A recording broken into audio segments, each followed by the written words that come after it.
Hello and welcome to the 43 Minutes of Heaven we call the D1Baseball Podcast. I'm your host, Michael Patrick Rooney III from Newtown Square, Pennsylvania. Today's podcast brought to us by our good friends at S2 Cognition. S2 Cognition delivers a revolutionary approach to helping athletes understand how in-game decisions impact their performance from youth levels all the way to the pros. I want to say thanks also to our good friends at Pitch Logic, the system used by players, coaches, scouts, and instructors at all levels of play, from youth leagues to the big leagues.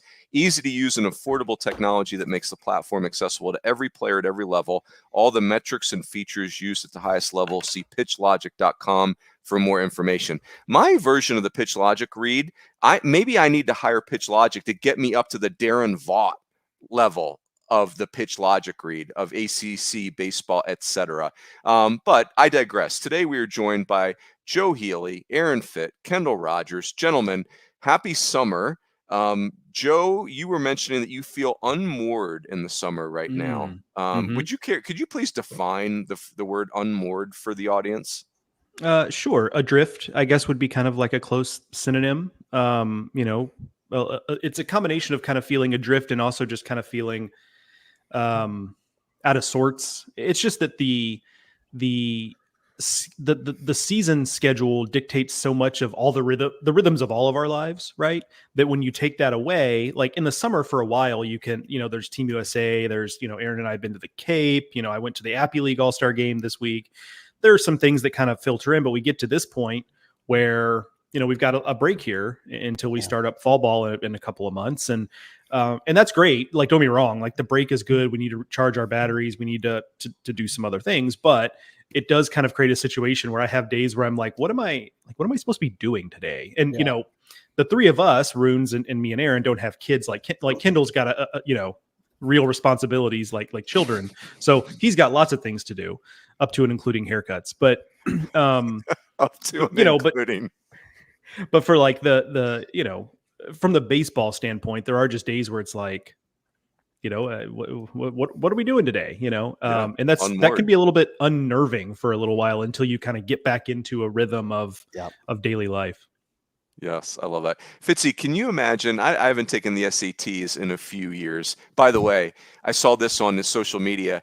All these great things where if you finish dead last in your fantasy football league, one league, they posted on Instagram, they made the dude 45 years old take the ACTs at a high school with a bunch of 17-year-olds. It looked amazing. Fitzy, I will not do that, by the way. No, me either. What an amazing prank, though. In our league we have one, but it's like it's stupid license plate. Runes, I do want to know what Aaron's SAT was because he was number one in his high school class. Do you remember what your verbal score in the SATs were, Fitzy? Did you get an 800? 700. It's strong. Perfectly cromulent, Runes. I'd say better than cromulent. But can you imagine if I could transport myself back in time, take the SATs, and I see the word unmoored show up on the SATs, Joe, just because I know Joe Healy, I would get up and just start doing a touchdown dance. Like, all you fools have no chance to get unmoored, but I am on it. Can you imagine? Like, I'm about to dunk on you people. But then I might get kicked out for cheating. That's the other. So lot to process there, Fitzy. There's a lot to process here. I would love to see you. You'd run back into that room though in your 50s and just house some of these high school kids at the SAT. Let's do it. Let's go. Drop. I do not want to do that. No. Well, Rune's kind of sandbags, but Rune's kind of sandbags a little bit. But Runes did go to Notre Dame. Like you probably did all right on the standardized test, Runes. Yeah, I remember because there was a lot of pressure in the Rooney household about me getting into Notre Dame. I got a 1300 on my second attempt, but it was very heavy on the math side, 720 on math and 580 on the verbal. Coach Rooney not speaking very good English, swung, Fitzy, those types of things can trip you up on those tests. You're a sandbagger. Yes. Good at math, though. Good at math. All right, that was a fun digression, boys. Kendall, I'm going to start with you. Here's what we got planned for the youngsters. So we really want to do the reactions to the big news in college baseball. Your piece was awesome, Kendall. Ross Dellinger of Yahoo had an incredible piece about, hey, college baseball is going to a 34-man roster where you could have 34 scholarships. Everybody's going to be equivalency, so you could split up the scholarships any way you wanted to.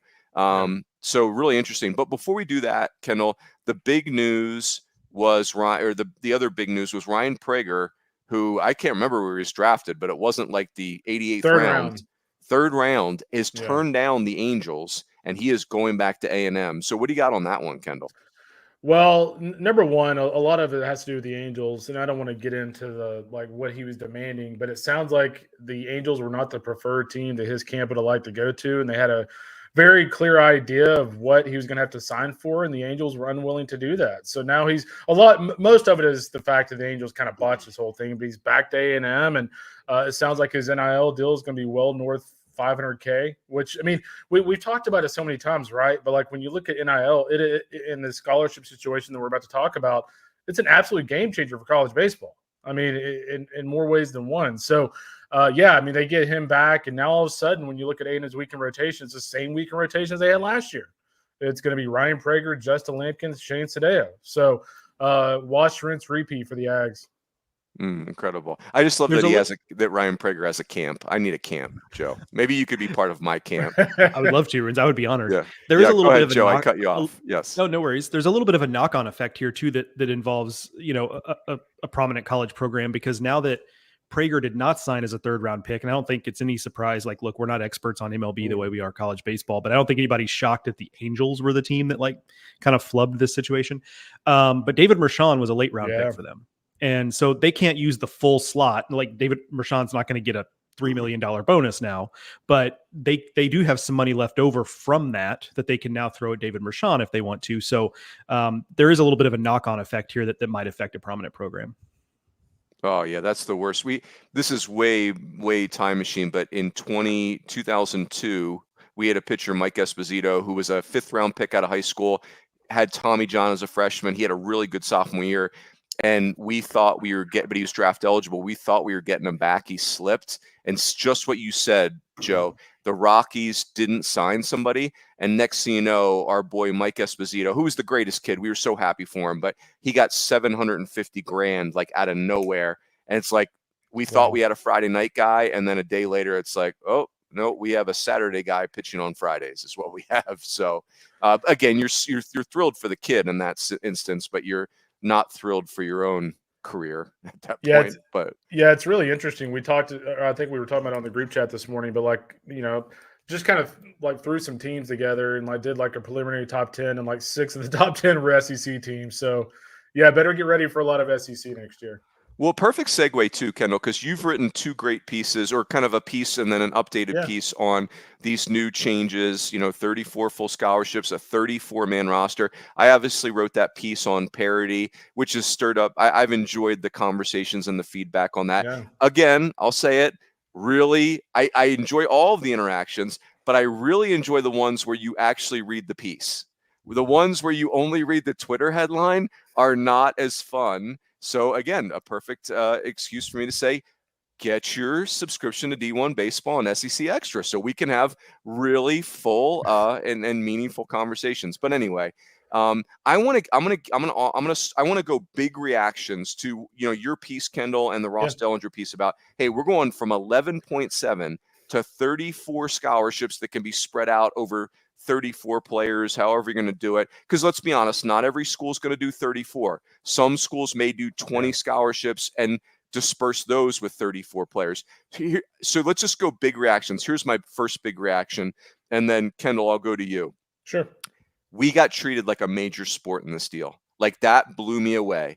That was really cool. And for people that get antsy with the SEC and their dominance in baseball, we have one conference to thank for that, really. And I guess you could say the ACC too, but the SEC calls a lot of shots in college sports right now.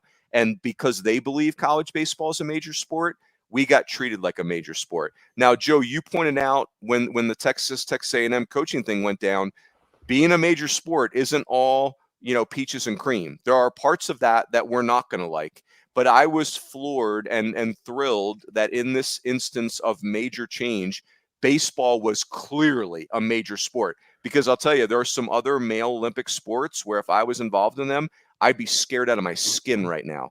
You feel like intramurals is headed your way. So anyway, that was my number one big takeaway is, man, it I don't mean to be prideful, but I guess I kind of am being that. Like, it felt good to be treated like a major sport. Go ahead, Kendall. What was a big takeaway for you? Well, I think the big thing for me is I remember when the NCAA created the Transformation Committee, what was it, 3 years ago? And I remember Greg Sankey was at the SEC Media Days and mentioned this crazy pipe dream idea of 18 to 20 scholarships in baseball. And I remember thinking at the time, and I think we all thought at the time, like, yeah, there's zero shot that's happening. And then, all the different COVID measures and all that, I think we all kind of thought it really get the can would really get kicked down the road. So to go from thinking 18 to 20 is a pipe dream to 34 being a reality is unbelievable, phenomenal. I mean, there's plenty of words we could say that would echo our sentiments on that. But I think the biggest thing for me is twofold. Number one, this is a huge deal for college baseball. You have the ability to give 34 full scholarships in college baseball. That means more players from a draft standpoint become, to me, obtainable in the college ranks. If you have a full scholarship plus NIL, that's a really attractive option for a high-level baseball prospect that could get drafted pretty high, who may want to go try out college baseball for a couple of years. I think the other thing for me, and this kind of goes into your column, I thought you did an awesome job with it, is with the roster limit now going from 40 to 34, that means when you look at the SEC, that's 96 less players that are going to the SEC. If you look in the other conferences, I think it's 84 less players from the Big 12 and the ACC that are able to go to the Big 12 or the ACC. So there is a significant trickle down effect here. So many people want to talk about smaller. We're giving less roster spots to certain conferences or certain teams, but now you've got this. You've got 90 plus players out of the SEC that now have somewhere they have to go. You've got 80 odd, players from the ACC and Big 12 that have to go somewhere. So there's a trickle down effect. This is going to make mid-majors more talented. This is going to make Division II baseball, junior colleges more talented.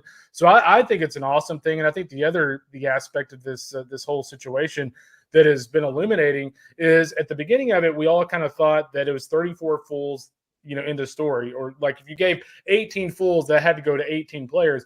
Well, I was talking to Ross yesterday, and he kind of clarified with the NCAA that it is actually, let's say, I'll give you a couple examples. There were a couple of mid-majors I talked to yesterday that said, hey, I don't think we're going to get close to 34, but what we can do is get to 18 to 20 and spread that over 34 players. And, Roland Fanning and I think and Reggie Christensen at Sac State, they were like, the fact that you can spread it out is an absolute game changer, because at the beginning of it, we were thinking like it was 18 fulls, you were done. If you're going with that versus a team with 34, that's a really tough road to hoe. But if you got the ability to spread 18 over 34 guys, then it makes it a little bit more attractive. So I think from a mid-major standpoint, that little clarifier is a game changer. Yep. Go ahead, Fitzy. Big takeaways from this. Yeah, I agree with all of that. Certainly, the fact that for decades we've been just wishing we could get any kind of increase over 11.7. 13 would have been great, for a long time. And all of a sudden we're going from 11.7 to 34. It's mind-boggling is what it is. Mind-boggling. It's mind-boggling. I'm curious to see how the implementation goes, how many schools will go all in with the 34, how long that process takes. Even like, we mentioned ACC. I have to imagine every SEC team, for the most part, maybe all of them, we'll go all in on the 34 right away. But like even a league like the ACC, where you got a lot of really good programs, I gotta think there's going to maybe be a little bit of time. That's a major, financial investment to ramp it up that far. There's still other things I don't quite understand. Some of the Title IX implications of this stuff. The fall roster size feels like a major issue. I don't know if we have much clarity on that, but like if you've got 50 guys coming in competing for those 34 scholarships in the fall, and those guys can't just transfer at the midway point and go somewhere else, then that doesn't necessarily help the distribution of wealth. And that just creates a situation that Rooney wrote about in his column, where you've just got guys in purgatory for another year. That's, I don't think, great. And so that's something that, Kendall, have you gotten any clarification on that fall roster sizes versus spring roster sizes? It's a great question. I actually was talking to Dellinger about it yesterday. He didn't really know for any sport. And I also reached out to Craig Kylitz this morning to find out, and he doesn't really know anything. So that is a big distinction. Like, I'm just going to throw out random names here, but like, can, Arkansas or can Oklahoma have 48 players on the fall roster? To me, that's a big difference. If, whether you can have that or whether it has to be your set 34, because if it's your set 34, like, you better be doing a hell of an evaluation job on who you're bringing in if it's a set 34 from day one in the fall. Yep. Yeah, if it's unlimited fall roster still, then really nothing has changed. Actually, the only thing that's changed is it's going to be better for junior college baseball. Yeah, and it's going to be worse for the players. So, yeah, it's interesting. Joe, what say you? What are big takeaways for you? Yeah, the caveat there is, like, unless we also change some of the rules around when you can transfer, right? So if you can do the mid-year transfer and make that immediate eligibility, maybe that does mitigate some of that if they go that route. Two things we haven't touched on here that I think are some of my big picture takeaways. One is that, Kendall mentioned, being able to spread the 18 to 20 over 34 players, just as an example, as bridging the gap. I agree there. I also think that, and I've made this point before, so I'll keep it brief. I just don't think athletic departments, that there are some that are going to say, hey, look, we just can't do it. And they're probably a lot of the ones we would expect. But I also think there are a lot more places than we think that just aren't going to be honest with themselves about where maybe they should be. I mean, and schools do stretch themselves in athletic departments for things they can't really afford all the time. Like, that's not a new thing. So I do think we're probably going to see more teams pony up, because, like, hey, if your neighbor's doing it, you got to keep up with the Joneses, right? And your coach is going to be in your ear saying, look, I can't compete in this environment because this school, and this school that are at every recruiting event we are and have a lot of the same players we do, they have the full 30 or 34. Why don't we? And that creates a pressurized environment. So there's that. The second one is that, think about how many. I think this is a good thing for some of these private schools that used to be big time brands in college baseball, that for one reason or another, it's not just the money piece, but anybody who's been paying attention to the cost of higher education in America knows that these private schools started off expensive, but now they're astronomically expensive in a lot of cases. And so you think about USC is probably the biggest one, right? But Tulane and Rice and Pepperdine, those schools are a little bit more in the game now, where, if you're a kid who grows up in New Orleans and you're choosing between Tulane and the Raging Cajuns, well, right now, like, Tulane probably costs 7 times what the sticker price of what, it does it at UL. That makes your decision a little bit easier unless you come from generational wealth, right? So I do think this is a big deal for those schools where the tuition cost, except for the 1%, was just a total non-starter. Now, largely, at least in a lot of cases, you can take that conversation just kind of off the table, because it's not going to be as much of an issue anymore. Yeah, I love that. One thing you said there, Joe, that really struck me is that I think you're right. I think that like Ross Dellinger's piece clearly said that, like, he's hearing AD saying you're gonna have to tier sports, and like there's going to be very little. I'm going to attempt a big word here and expose my 580 verbal score. There's going to be very little stasis. Is that when things stay the same? Is that right? Yeah. Fitzy's giving me like a 5 out of 10 on the usage. No, I nailed it. Okay, good. So, like, the money's moving. It's either moving into a program or out of a program, is how I interpreted that. Like, ADs, and I think about ADs they're like salespeople, in that salespeople are motivated by one of two things or both. They're motivated by finances, like money, they're coin operated, or recognition. And I think ADs are in a similar mindset. They're looking for sports that can make money or sports that can maximize recognition. And again, this is another place where we have the SEC to really thank, is that, man, the recognition in baseball is big now. Like, think about what this run did for Evansville this year. Like, I haven't talked to anyone there, but I would imagine, like, what a cool thing for that city and for that athletic department. Fitzy, here's the question I want to bring to you as we kind of get to the next part of this. This 34, I'm going to assume that the 34 has to be certified, meaning you have to pick them for the fall. So here's the question. Is that enough? because it feels a little dicey. Like, what are we going to do about kids that have had Tommy John surgery? What about catchers? Like, how many catchers, like catchers and pitchers get hurt in baseball? So, like, do we have to think about like an injured reserve list or a pre-designated red shirt or like unlimited outside fall competitions? But what's your take on that, Fitzy? Yeah. Like, do you think 34 is enough, or does that feel uncomfortable? It does feel a little uncomfortable. I will say this: I'll be surprised if it's 34 certified at the beginning of the fall, because Mhm. for all the reasons we've talked about, I mean, the SEC is still driving the bus, and Yeah. I promise you, the SEC wants to be able to have more roster spots than 34 in the fall and make their cuts at the break.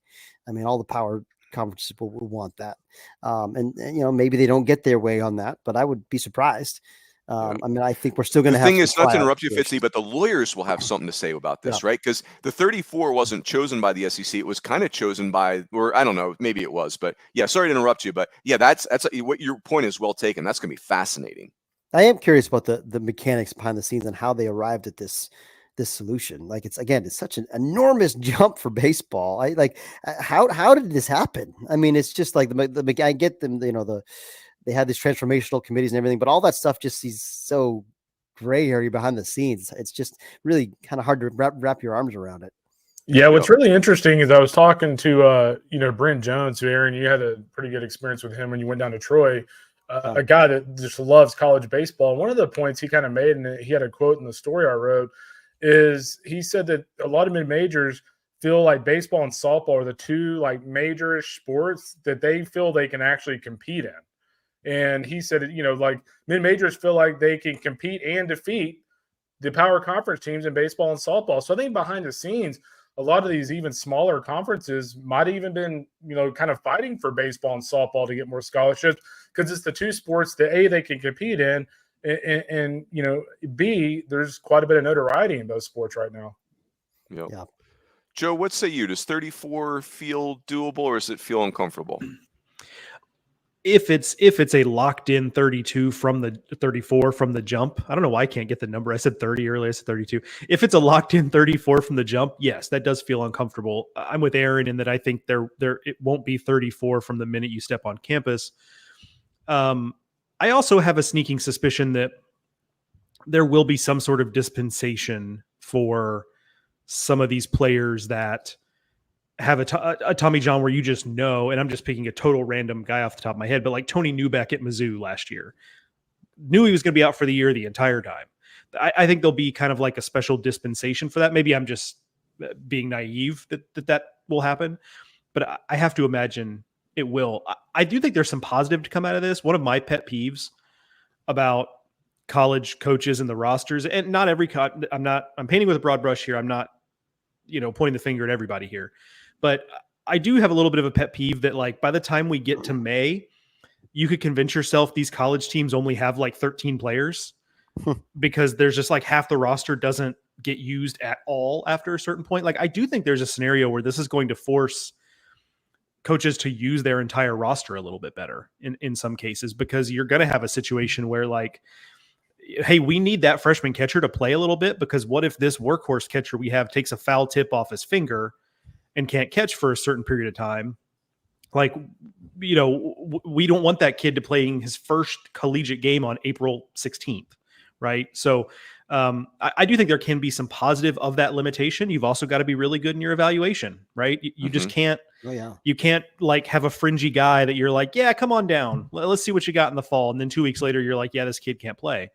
Like, you're going to have to be a little bit more precise in your evaluation, which I think is probably good for all parties, frankly. Yeah. I think that combination of a lot more scholarships, but also a smaller roster size is a winning combination. I mean, Rooms, you've made this point before, and I know there's some coaches who strongly disagree with us about the roster cap, but like, there's a lot of reason to do it. I mean, just you don't need 45 guys. You don't need them in the spring. You don't need them in the fall either.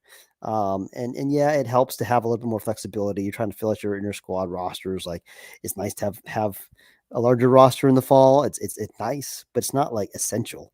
And so, this will level playing field a little bit more as far as that goes. The roster cap part of it, it will force players to go other places. And, maybe the best ones will still leave after a year. That's just the portal era is what it is. But I will say this, I'm excited that, we're not going to have all these guys 10 years down the road, 15 years down the road, still paying off student loans like we've had in college baseball forever. Amazing. I heard from some former players like, man, I just made my last loan payment. I've been gone for 10 years. Like, why did I just miss this thing, and it's like, it's a game changer. I mean, that's one thing that I'll just go off on another little tangent here. I mean, for a lot of schools, baseball is actually a money-making proposition for a lot of places, because it's like a way to drive enrollment for guys who are mostly going to have to pay their own way. And now, for a lot of those schools, maybe they won't just increase their scholarships. Maybe it'll be the same model, because there's players are still going to want a place to play, even if they have to pay. Ultimately, there's only so many roster spots available. But you wonder how it affects some of these places, where in the past maybe that was a good thing for the school to have baseball, because it's more players paying $60,000 a year. Now you've got this added scholarship, opportunity. It's just another wrinkle to think about. Yeah, man. What's been really, go ahead, Kendall. Go ahead, Runes. No, I was going to say what's been really interesting is I've reached out to a lot of coaches and kind of asked them hey, where do you guys think you're going to sit on the scholarship stuff? And obviously, there's no final answers yet from any program other than maybe the SEC at being at 34. But I was talking to two Big West coaches yesterday. They thought the vast majority of the Big West would be somewhere between 18 to 22. Which, I mean, if the Big West is at 18 to 22 fulls that can be spread over 34 players, that's a really good sign for the rest of college baseball, I feel like. Yeah, and especially with, these players, to Fitzy's point earlier, let's assume that you can have 40 in the fall. There's I'm going to say this, and it could be dead wrong, but I'm hard pressed to believe that you have to be at 34 in the spring based on a legal settlement, but then you could just be unlimited in the fall. I know for football, they're letting them have, in Dellinger's article, football can have excess players for camp, but it feels like preseason camp in football is different than an entire fall semester. I think that would be the disaster if you could just have these unlimited fall rosters again. I don't see that. Well, I mean, Runes, it kind of goes back to the legal argument. I think Craig Kylett's put it pretty well on my column that every decision now is based on the possibility of a lawsuit. And if football is allowing you to have a larger roster in camp, then a baseball player is going to go, well, why? How does football get that? But we are at a hard number in the fall. Right. You know what I mean? So I think if you're treating football that way, I think moving forward, you're going to have to treat other sports the same way or risk being sued. Yeah. Man, it's going to be. I think that's the one rule that is really, really detrimental to the sport, because it's we're being bad stewards of the talent we're being given. Right now we are cutting. Division I baseball is cutting hundreds and hundreds of players every Thanksgiving or slightly thereafter, and then those kids just are stuck going to JUCO and D2. And I'm you guys know I'm what I kind of love about this whole thing, in all honesty. There's a power conference aspect. We all love the ACC, SEC, Big 12, etc.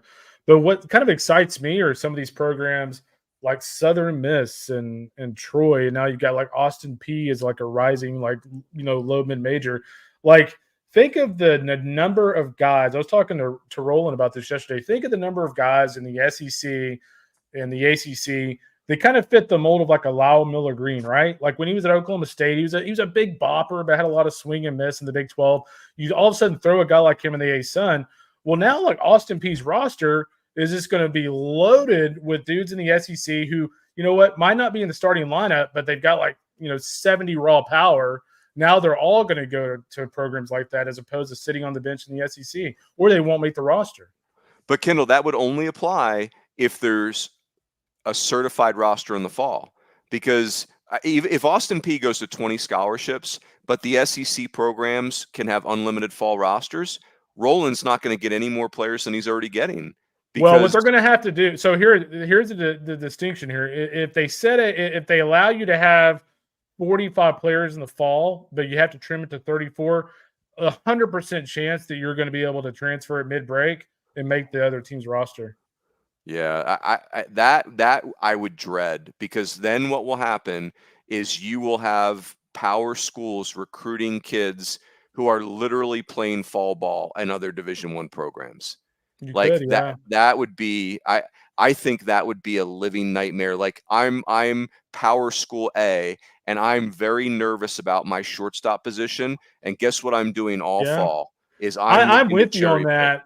Yeah. I'm with you on that, Runes, like 100%. But the problem is if it almost seems like you have to set a hard cap in the fall, because if I'm a kid at, Texas Tech and I get cut and I don't make the roster and I can't go anywhere in the spring other than a junior college, It's brutal. At this day and age, is that a lawsuit? It could be. Yeah. And you're right. Like You all have this the stuff right is amount of money. driven by the attorneys right now. Yeah. I would say this too. Like I made this point in my piece. I want to just say it out loud. Like this is going to be harder on coaches, and they're adaptable. They always are. And they're obviously they're compensated to do these hard things. But I do think we have to, like better redshirt rules, more outside competitions in the fall, like some type of injured reserve. Like we have to work with the coaches. Like I don't think it's fair for the coaches to say, hey, 34 and suck it up, Buttercup, right? Like I think it would be a well-run sport would say, hey, we need you to make this adjustment, and here are things that we're going to help you with this. Fitzy and Joe, let me ask you guys this question, then Kendall, same for you. Maybe I'm getting a little greedy here, but there's a real opportunity for baseball in that, like, this is a real momentum changer for the sport, right? Like we couldn't even get a volunteer coach 2 years ago. Now we're increasing scholarships by 22.3 scholarships per year. Like it's like we won the lottery or something. I believe like one of the ramifications of this is baseball is becoming a more expensive sport. And that makes me more passionate about 32 hosts, because you're then bringing the postseason right to these athletic directors. And I know people will say the rich will get richer. And like last year, if we did 32 hosts, South Carolina, Mississippi State, and LSU would have hosted. Amen. That's awesome. Like it's good for college baseball when they host. But you know who else would have hosted? San Diego and Irvine and Southern Miss and Indiana State and a lot of other schools that are spending money that's harder to spend. So what say you, Fitz? You start there. Am I being greedy there? Like, and again, it's not my idea. I don't know who I stole it from, but or we stole it from. But what are we being greedy there, or like I just can't find the argument to not do 32 hosts. I'm completely with you. 100% all in on the 32 host ideas. You laid it out again in your column recently. Like, I think this was in your recent column, but like, the more schools that have on-campus postseason baseball, the more invested they're going to be, the more excited they're going to be about it. I think the format's better for player safety. You don't have guys going back on short rest if you got a best of 3 series. It's not certainly to the same degree as we have in regionals. I think for many reasons. Why can't we just keep trying to make the sport better and better? This is a big advantage or a big improvement rather, the scholarship thing. But we have to stop there. Let's keep on tinkering. And I think the 32 hosts idea is a big change. You would add 1 week to the calendar somewhere. That's kind of the thing that it feels like schools are resistant to doing. But I think that ultimately, if we could do it, it would be great for the sport. Yeah. Joe, you be the voice of reason here. Like if I was in charge of sales for college baseball, the position I would sell, I would pick 32 hosts as the thing to sell over 72 teams. Even though I'm passionate about both, if you made me pick one, I would pick 32 hosts as far as like the good of the sport. But what say you? Do you have a strong opinion there? I would prefer the 32 hosts as well. I fear that though, especially if it's in a binary, and it's not necessarily a binary, but if we are looking at an expanded field versus 32 hosts, the easy thing to do is just expand the field and just, you have to change the format a little bit. Hello to Aaron's cat for those watching on the video. Fitzy's out. Cat is in. Yeah, that's right. Speaking of bullpen usage, she or he has better hair than Aaron, by the way. That's true. That's tough to do. Both elite though. But it's just, the easier thing to do is just expand the field, right? Because, you have to change the format a little bit, but because basketball is probably also going to do that, right? And so you can move those things together, and I'm sure softball will, so that's probably the direction they go. But yeah, if it were up to me, I'd go 32 hosts as well. I fear that that's changing the entirety of the format. I think is maybe like a little bit of a bridge too far for the people who are actually in charge of making these changes. Yeah. It's just a lot of change at once. But I think like we're asking athletic departments to write bigger checks. So I think we have to be mindful of providing more, right? Like it's our but anyway, yeah, that's so Joe, what's the college basketball podcast that you and Teddy have turned us on to? It's Norlander and Parrish, or what's that one called? CBS Ion College Basketball Podcast. Yeah. So I listened to them recently. They're actually down on expansion. I'm curious how you feel about that, Kendall. Let's just briefly touch on 72 teams, because you're right, Joe. It sounds like basketball is almost being forced into that position of going to 72. It was so interesting to me that those two commentators, Norlander and Parrish, were against 72 teams. And what their point was is just, hey, it's more bad teams in the tournament. And I was just like, I looked up some of their first 4 outs, and it's like, I just look at it from, hey, programs like Dayton and Seton Hall and Pitt and Indiana State would have gotten in. And like, if bad teams like Virginia or whoever get in, like, I'm okay paying that price. But what say you guys? Like, does 72 feel bloated? Like we're letting more bad teams in, or it feels appropriate? No, I think 72 actually makes a lot of sense. I mean, if you look at college baseball the last 5-6 years, like think of how many teams that were in that kind of that 65 to 68 range that we kind of felt like had a really good case to get in. So I think 72 is a good number. I think 68, if you can make it work, would be perfect. But like, I have no issue with 72, but also am a lot more passionate about the 32 hosts. I'm 100% with you. If we're asking athletic directors at USD and Indiana State and Illinois State to fund baseball at a higher level, to pay more coaches' salaries, to give more scholarships, you got to give them incentive, right? And I think if USD is hosting UCLA in a first round of a postseason tournament, you're going to get really good crowds. And I think the argument that a lot of, or I say a couple of ADs in the SEC have told me, well, in the first round, if we're Mississippi State or we're Auburn and we're hosting Canisius, nobody's going to go. That's baloney, man. Like, go to these, look at these regionals when, like, I was covering A&M and Grambling. It was 104 degrees and there were 8,000 people there. Like, I don't care who the hell you're playing.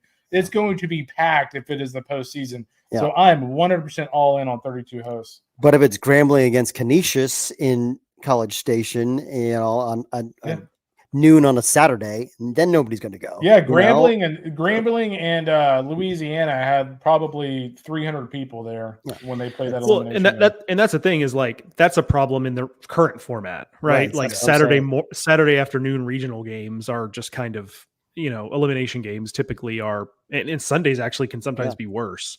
I think that's. And even Friday games between like the 2-3, I mean, like, a lot of times, obviously those are going to be much less sparsely attended than the 1-4 game. The 2-3, you got 2 visiting teams, but like 32 host model, you got one team's got a home game every game of the tournament. And I just think that's better for atmospheres and better for attendance. And, it just makes a better product. I think I will agree. Like, people would argue that it will be really hard for a team to make a Cinderella run throughout the entire tournament. But I will say this, I think it makes the opening round really exciting, because if you look around the country, every mid-major has, for the most part, has one really good pitcher. So, I mean, I think the chances of seeing an upset in the first round games from a really low seed to high seed are actually better than the current format of seeing one of those teams run through that thing. Yeah, I'm with you. I think any team can get hot for a weekend and win a 3-game series. I think winning a regional, man, like, you got to win 3 games. It has to go perfectly, it feels like. Here's the other thing too, like, and again, I'm in sell mode. Gosh, I should be doing a training call right now. But think about a league that it would help the most is the Big Ten. How many times do we see Big Ten schools host? Yeah. Almost never. How many times do we see them as 2 seeds? A ton. And we need the Big Ten. Like, I know, like, there's the college baseball and the Big Ten have this very funny relationship. We need them on board. Like, we got to have them. They have half the money. Yeah, I mean, Nebraska would have hosted for sure this year in the 32 host model. Mm-hmm. Would there have been another team? Probably not. No, just Nebraska. I think one of the other, like, this is a minor thing, but I think about this all the time, even before we started talking about maybe flipping the format here, is that think about a team like James Madison in the regionals last year, not from a host standpoint, although maybe also, but I'm just saying, they got to a regional final. They played really well in that regional. We were all kind of taken, by the way they played and Mike Mancini and the whole bit. Well, they get to a regional final and they lose, and like, that's it, because they lose and get eliminated one day after an impressive win, and we just kind of forget about it. In the 32 host model, if you win that first round series, we're assuming the format stays relatively similar. We'll have like an entire week to be like, how cool was that? James Madison won their opening round against South Carolina in Columbia, if that was the way it worked out, right? As it is right now, unless you win a regional, we kind of just, with a few exceptions, like Fairfield beating Arizona State, great, right? But with few exceptions, if you don't win a regional, like you just kind of get lost in the shuffle, and it's like, good season, see ya. I do think this gives an opportunity not just for some off the beaten path teams to host, but also for some of these teams to get a little pub they wouldn't normally get for a good run. Yeah, you could let that ride for the week in between and be awesome. You guys have heard me tell this story many times, but like 3 different times in the 2000s. That's called the 2000s. What's the aughts, Fitzy? What is the aughts? That is the aughts. Okay, there you go. In the aughts, Pepperdine went 2-0 in regionals 3 different times, and then just got murdered once the team came through the losers bracket because they had 2 really good arms, and then they ran out of pitching, right? And so, but I think it's funny. Like I've talked to SEC coaches. I know you guys have too, where they're like, I would love 3-game sets. Like, and then you talk to mid-major coaches who are like, oh yeah, we're way more viable in a 3-game set than we are in a regional format. I think a lot of coaches are intimidated by the regional format. Like, I don't care who you are, it feels daunting. Like every coach feels like if you don't go 2-0, you are completely screwed. Yeah. Well, think about like North Carolina this past year. I mean, they're a walk-off home run away from losing to Long Island, and it would have changed the whole dynamic of their entire postseason run based on that one upset. So yeah, the regional. I go back to this every single time that like the college baseball season should be played out in the postseason the way that we're building our whole team for. We're building this entire team based on a 3-game series. So to get in the postseason, all of a sudden, one weekend out of it, other than Omaha, we're changing the whole format. Like, to me, just doesn't make a lot of sense. And it makes even less sense when you think back to like 8-team regionals back in the early 90s? 6 teams. 8 teams? It was 6 teams. Yeah, you could bring like the freshman class at MIT to those old college baseball regionals, and they would be confused. It was outrageous. Like some teams played like triple headers on a Saturday. Yeah, like they couldn't even put brackets in ink. Like it was like if you're the 4 seed and you lose, but the 1 seed won, you go here. If they lost, you go there. It was utter not seriously. No, I was going to say, I know why you would have never known. Go ahead. I know why you like this model. That just gives you a better chance of going to the Kurt Reed Memorial bathroom. Yes, I mean let's get the Kurt Reed recreational facilities in the mix. Absolutely. So it would extend squeeze play by 1 week too, which very that. Yeah, and like, if you're listening to ESPN, that's $1 million for the extra weekend. That would be amazing for Coach Rooney. So let's end on this. That was a fun discussion. There'll be more to come. Joe and Fitzy, you guys are the only people that have been out seeing players so far this summer. Fitzy, you start. Give us a couple players that have caught your eye so far. Yeah, I got some good ones for you. Easton Winfield would be kind of the biggest breakout name for me. This kid was at UL Monroe. That's right. He was at ULM this year, transferring to Texas. Had a nice freshman year for ULM, 10 home runs, hit for some average, stole some bags. He wasn't really on my radar. I'll admit it. I wasn't really bearing down on ULM this spring. And he, first time I saw him, he had like 3 hits and stole some bags, and he's athletic. And I'm thinking, oh, he's okay. He's a speed guy. All right, good swing. Next, later I see him a couple times, a couple games later in the summer, he hits a ball like over the street in Chatham. And I'm like, hey now, like there's some real left-handed juice here. Athletic, hits and has power. Very intriguing emerging talent there. He plays for Catuit this summer. Ava Arquette, shortstop for Washington, had a great freshman year this year, I believe. I mean, he's this is not really a hard one, but I hadn't seen him before, and he's really caught my eye. It's like 6'4", 205, like shortstop who kind of is like a DJ LeMahieu type shortstop. So he hits from the right side, but like he moves a lot better than I expected at short. He kind of smooth there, arm plays. I think there's field hit and there's power. Really intrigued by him as well. And then I'll give you a couple of arms that caught my eye. Luke Jackson coming off TJ for A&M, guys, intriguing guy. I think I saw, I don't know, up to 95 or 96, good slider. I think he's a breakout candidate for them. Tanner Franklin, transfer from Kennesaw State to Tennessee. Intrigued by this guy for a couple of years now, but I mean, if he throws enough strikes, boy, it's top 10 kind of potential here. I mean, I saw the makings of 4 pitches, but up to 96 with some cut action on it. Real feel for the slider and the curveball. So I think that's a potential big get for Tennessee. And I think Frank Anderson will figure that out and really get the most out of the strike throwing. So, and there's some other names too, but you'll have to wait and read those. He's a big arm for you, right? Didn't you see Volchko really good? Yeah. Joey Volchko from Stanford. 96 to 100, for me with, and it's long and loose and, it's just, got to maybe repeat the mechanics a little better, throw more strikes. But I mean, it's a real slider too, like 88, 91 mile an hour late slide piece. Huge upside for that guy. Yeah. Stanford, just reading your messages, Fitzy, Stanford has popped back on my radar. Like it feels like they're going to really pitch next year. Joe, what say you? Who are some guys that jumped out for you? First of all, Joey Volchko sounds like he would have been in a tag team with Nikolai Volkov back in the WWE in the 90s, like that just those guys, just go hand in hand there. I also, the old Chinese proverbs, maybe not the right word, the Chinese curse of may you live in interesting times, No. And the idea that in our lifetimes, if Ava Arquette can reach his potential, that we will have a more famous Arquette than David Arquette. That's what they mean when they say, may you live in interesting times. Okay. That's exactly what they're talking about. Hey, now. I've got a few here.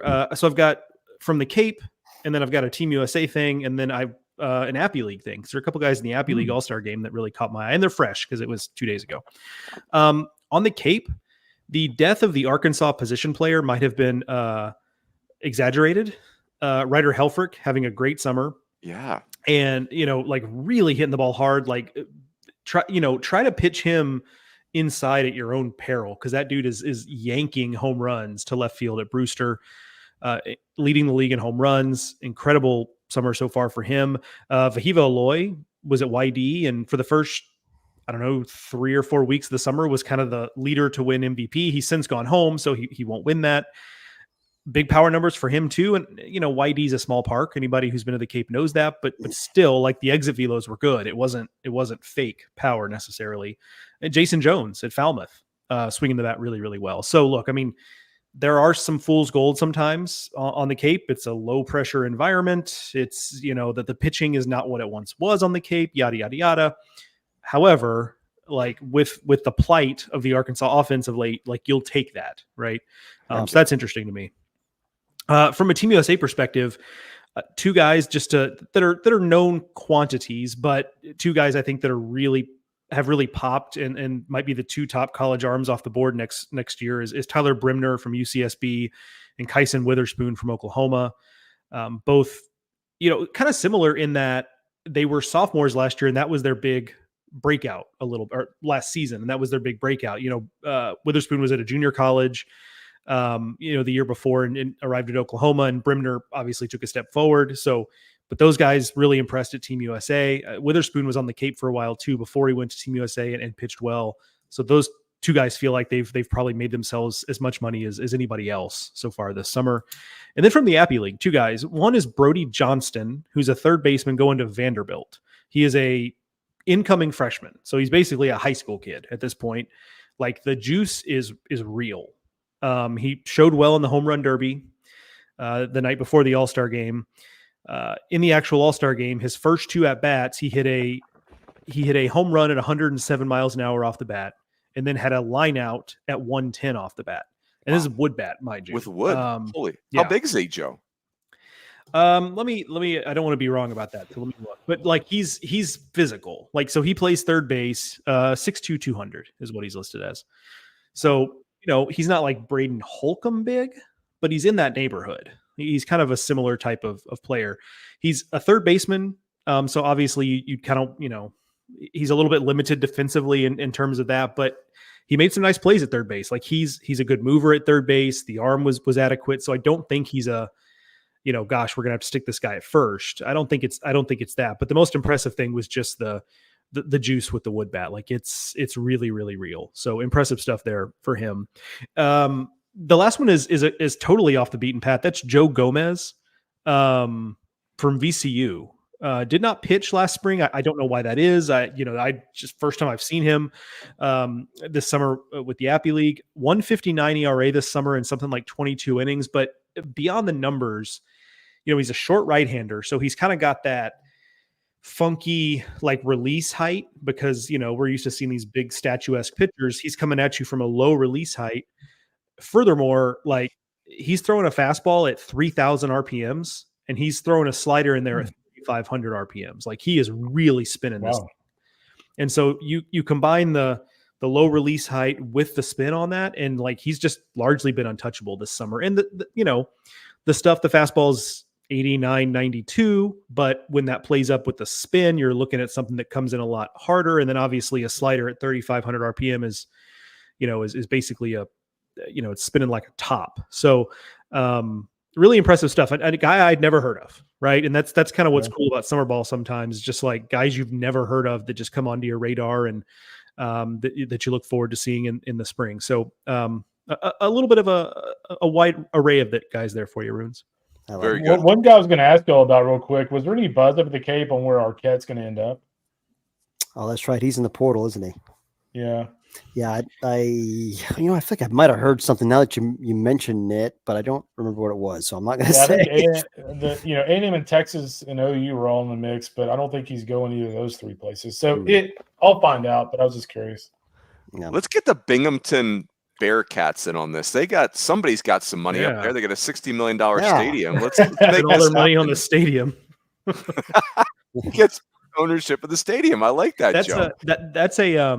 That's an interesting thing. Not for today because we're 52 minutes in, but a thing that I think is interesting as a knock-on effect of all this, to take us back to the beginning and tie a bow on this thing, is that I do wonder, in a world where we're funding, by we, I mean college baseball, 34 scholarships. We're increasing scholarships across the board. We're now also maybe looking at, teams are spending NIL money. We're also maybe looking at paying athletes as employees here in the near future. Like teams are going to continue to build new stadiums.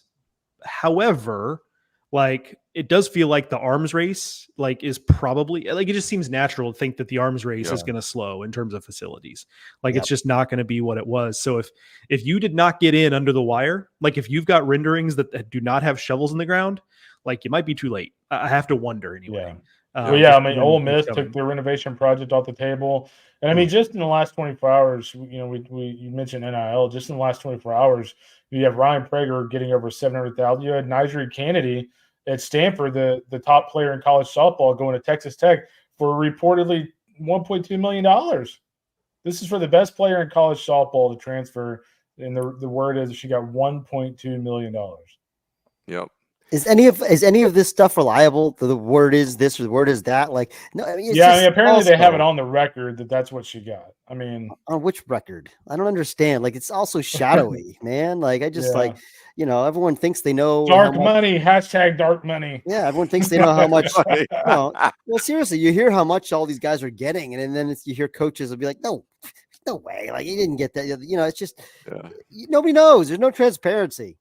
Oh gosh. Aaron asked the question, what record, which by that he means, was it like a 78 or a 45? That's what that's a joke for the dads out there. Thank you. Fitzy, just so you know, your cat did a perfectly cromulent job filling in for you on the podcast. He or she jumped right into the chair when you took off. Their hair was much prettier than yours. Yeah. Oh yeah, she's handsome. I'll tell you. The dog wanted to go outside, so the cat had to fill in on the pod for a minute there. I thought the cat's commentary was outstanding. Really, it was electric, if you will. Very, very in depth. Yeah. Speaking of electric, boys, one more read and then we will wrap. Just never too early to remind folks that college baseball returns to Globe Life Field in 2025. 3 consecutive weekends of action featuring 14 of the nation's top programs. 3 midweek games this year as well. Home plate reserve premium tickets are available for all 3 weekends. Become a college baseball VIP and get yours today. globelifefield.com/college baseball. globelifefield.com/college baseball. I know many of us will be at these tournaments. They're just awesome. They're an incredible way to kick off the season because they're indoors. You know you're getting the games in. And it's awesome. They are incredible hosts down there at Globe Life too. So, gentlemen, this was fun, very, very fun. It wasn't cromulent. It was fun. It was festive, if you will. So that's it. Everybody, happy summer times. I hope that you're unmoored this summer in a very good way. And that is it. We will catch you next time on the D1 Baseball Podcast.